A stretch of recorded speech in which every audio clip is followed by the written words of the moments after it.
अगर आप सुख की तलाश में हैं तो पढ़िए ये कहानी। एक संत को अपना भव्य आश्रम बनाने के लिए धन की ज़रूरत पड़ी। वह अपने शिष्यों को साथ लेकर धन जुटाने के लिए लोगों के पास गए। घूमते घूमते वह एक गांव में अपनी शिष्या एक बुढ़िया की कुटिया में पहुँचे। कुटिया बहुत साधारण थी। वह किसी तरह की सुविधा नहीं थी। फिर भी रात हो गई तो संत वहीं ठहर गए। बूढ़ी माँ ने उनके लिए खाना बनाया। खाने के बाद संत के सोने के लिए माँ ने एक तख्त पर दरी बिछा दी और तकिया दे दिया। खुद वह ज़मीन पर एक टाट बिछाकर सो गई।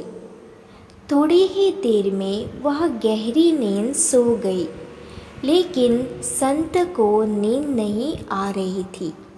वह दरी पर सोने के आदी नहीं थे। अपने आश्रम में सदा मोटे गद्दे पर सोते थे।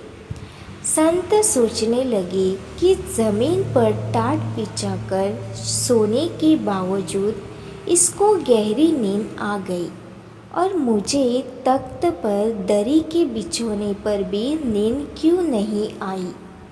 मैं तो संत हूँ, सैकड़ों का मार्गदर्शन करता हूँ और यह एक साधारण दरिद्र बुढ़िया, यह बात उन्हें देर तक मथती रही।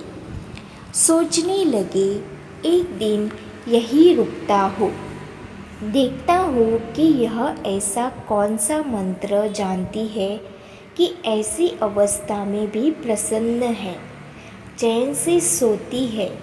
सुबह जल्दी उठकर बूढ़ी माँ ने अपने हाथ से कुटिया की सफाई की और चिड़ियों को दाना खिलाया, गाय को चारा दिया। फिर सूर्य को जल अर्पण किया, पौधों को सींचा, गुरु को प्रणाम किया और कुछ देर बैठकर भगवान नाम का स्मरण। आंगन से तरकारी तोड़कर भोजन पकाया। गुरु को प्रथम भोजन करवाकर आप ग्रहण किया। दिन में आस पड़ोस की बच्चियों को बुलाकर उन्हें हरि कथा सुनाई, हरि भजन का ज्ञान दिया। फिर संध्या पूजन, रात को पुनः सादे भोजन का प्रबंध, सोने की तैयारी। गुरु सोचने लगे, आज फिर नींद नहीं आएगी, पूछ ही लो कि क्या रहस्य है। संत ने पूछा, माँ, तुमने मेरे लिए अच्छा बिछोना बिछाया, फिर भी मुझे नींद नहीं आई, जबकि तुम्हें ज़मीन पर गहरी नींद आ गई। क्या तुम्हें धरती की कठोरता नहीं सताती? क्या यह चिंता नहीं होती कि कैसे अपने लिए अच्छे भोजन का, नरम बिछोने का प्रबंध करूं? इसका कारण क्या है?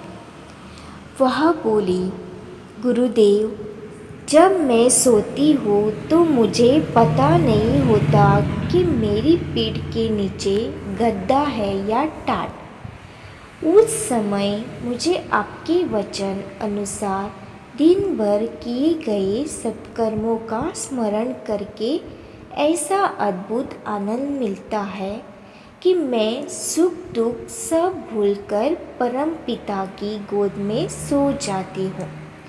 इसलिए मुझे गहरी नींद आती है। संत ने कहा, मैं अपने सुख के लिए धन एकत्रित करने निकला था। यहाँ आकर मुझे मालूम हुआ कि सच्चा सुख भव्य आश्रम में नहीं, बल्कि संतोष में है, दरिद्र की इस कुटिया में है। फिर उन्होंने अपना सारा एकत्रित धन गरीबों में बांट दिया और स्वयं सामान्य सी कुटिया में रहने लगी। एक साधारण शिष्या के माध्यम से गुरु ने ध्यान पा लिया।